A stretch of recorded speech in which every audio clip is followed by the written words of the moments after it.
Hello everyone, welcome back to my channel. Today I am talking about Hermes and the infamous Hermes game. So I used to think, like many people, that the Hermes game exists or was created by Hermes in order to get customers to prove brand loyalty and to ensure that when you are able to buy a Birkin or Kelly, that you don't just immediately go and resell it for triple the price, which is what they typically go for on the resale market because they are so hard to get.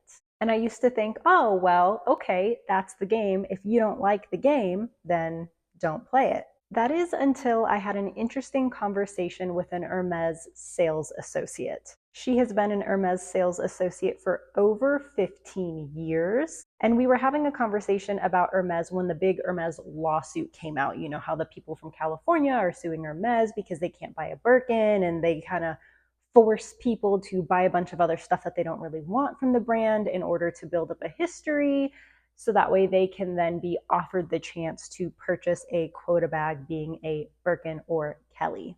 So I was talking to this SA who is a part of this like female empowerment group that I'm in, and I was saying, I don't understand why everybody is so upset about this. Like, if those are Hermes rules, then they are the rules, and if you don't like the game, don't play the game. If they want customers to prove brand loyalty before they can have a more exclusive item, I don't really see what's wrong with that. And then she says, no, no, no.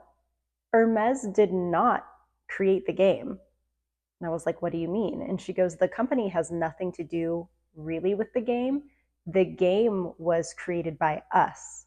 We created the game. The sales associates of Hermes created the game. And I was like, why would you do that? And here is what she told me. She said that Hermes SAs make the majority of their income through commissions, as does Louis Vuitton SAs, Gucci SAs. That's just kind of standard industry practice. But Hermes SAs do not get paid commissions on quota bags. They make nothing when they sell a Birkin, and they make nothing when they sell a Kelly. And when I asked why that is, she said the company's reasoning is because they are such sought after bags that they practically sell themselves, which is true. However, Hermes wouldn't sell anything if it wasn't for their SAs. So she said what was happening a while ago is people would come in wanting a Birkin or Kelly and they wouldn't have any. And then so people would just kind of leave and not buy anything else because they don't want an expensive pillow and they don't want expensive dishes. They want the expensive bag. And then whenever they did get one in stock, people would buy the bag like that.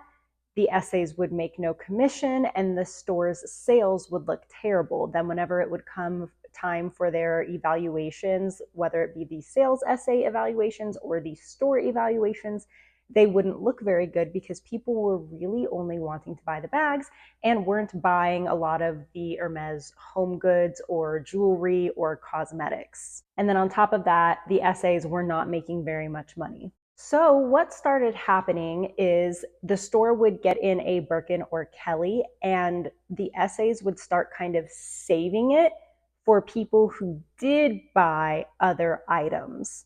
And then it got to the point where if an SA had a customer who made a few other purchases, they would then say, hey, actually, we do have a Birkin in stock, or we do have a Kelly in stock. Then the customer would purchase that bag and not get offered another bag until they made other purchases in other departments in between that quota bag and the next quota bag. And if it was only a couple things here and there, the SAs would start to reserve those bags for their customers that were willing to spend more on other things. Eventually, this caught on. The customers caught on, the other sales associates caught on, and it kind of became a standard practice. At no point did Hermes get involved. They didn't get involved saying, hey, this is working, good job. They also didn't get involved saying, hey, this is kind of shady, it's wrong, stop it. They just kind of observed, saw the sales go up, and left it alone. They didn't say anything. So now what's happening is the SAs are making more money.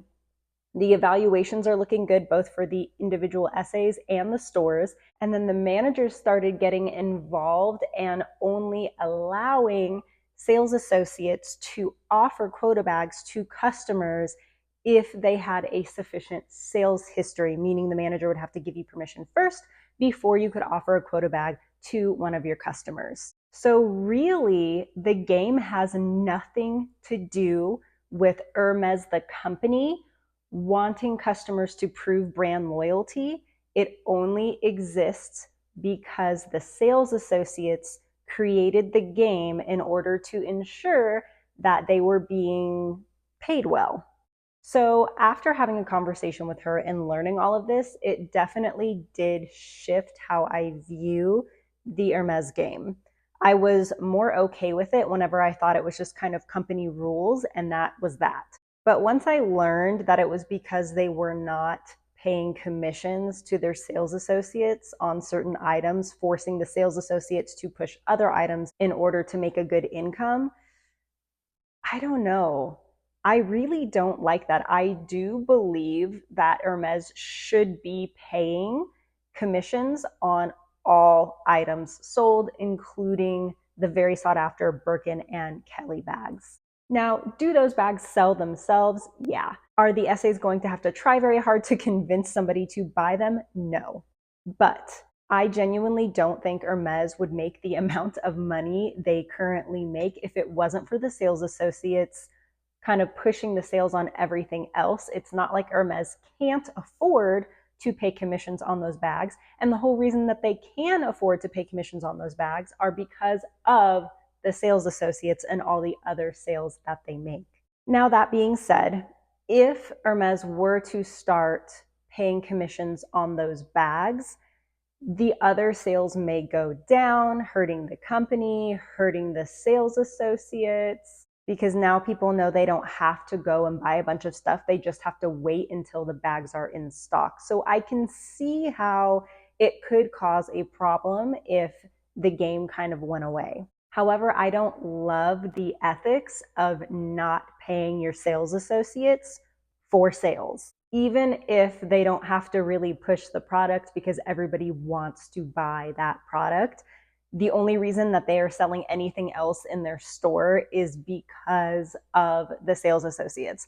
I can see customers coming in and making purchases on other small leather goods and shoes, and definitely the scarves and the twillies because they are beautiful. However, those Hermes pillows would not sell if it wasn't for the SAs having their customers build up that transaction history. Same thing with the Hermes mugs or other random Hermes products that nobody really wants, but they are buying. So that way they can build up that history to hopefully get offered the chance to buy what they really want, which is the Birkin or Kelly. So now I have very mixed feelings. I did say in one of my very early videos that I was planning on starting my Hermes journey this year. However, that did change after I had that conversation with the sales associate. I do love Hermes, the brand. I love the history, and I do own a vintage Hermes scarf that is gorgeous. I will show it to you here in a second. I featured it in another one of my videos. But as far as buying things from the brand to build up the history needed to get the Birkin or the Kelly, I was okay with it when I thought everybody was being fairly compensated. But now that I know the reason for the creation of the game and knowing that still to this day they do not get paid on those sales, I don't know how much I want to support that. Now, people do say, well, if you don't want to play the game and you just want the bag, you can buy the bag on the pre-loved market, but it does typically go for double or triple the price as if you just buy it brand new because you're skipping having to buy all that other stuff.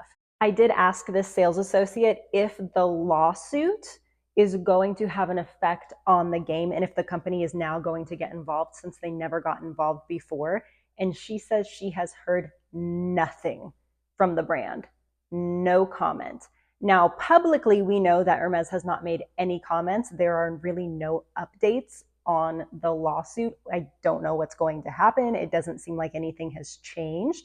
But I was surprised to hear that even their employees are getting zero response from the company, which has to be very frustrating because I'm sure the sales associates and managers of the store have had customers come in asking questions and they have no new information. So for now, I have decided I am not going to start my Hermes journey. I am going to wait till I have better clarity on how I feel about everything. I also want to see what happens with the lawsuit. Maybe they'll change something, maybe they won't. If anything, I would like to see the sales associates start getting paid for those Birkin and Kelly sales, even if the game still exists. I think everybody should be compensated fairly, and we all know that those other random things wouldn't sell if it wasn't for the sales associates. So I think they absolutely deserve to get paid on the Birkin and Kelly sales. So let me know your thoughts. Are you surprised to hear this? Did you already know that it was the sales associates that created the game and not actually the company Hermes? Do you think anything with the game is going to change because of the lawsuit? And what are your thoughts on paying the sales associates commissions on quota bags? Do you think they should get paid? Do you think the company is okay not paying them because they do kind of sell themselves? Let me know what you think. And also, let me show you this beautiful scarf that I have from Hermes. It's vintage and I absolutely love it. I actually have it hanging up on my wall because it's so beautiful. First of all, blue and gold is my favorite color combination ever. And I just love the picture. Like, I love this era. I love the whole courtship. I just cannot get over how beautiful and detailed and intricate this is. It truly is a work of art. I have worn this scarf before a couple of times, but then I decided it was better off as art in my office. So that is all for today's video. I just wanted to share with you luxury lovers the information that I had. Please, again, let me know in the comments what your thoughts are, or you can always send me a DM on Instagram at Zoe Carter Lux. Have a fabulous rest of the day, and I will see you all in the next video. Bye.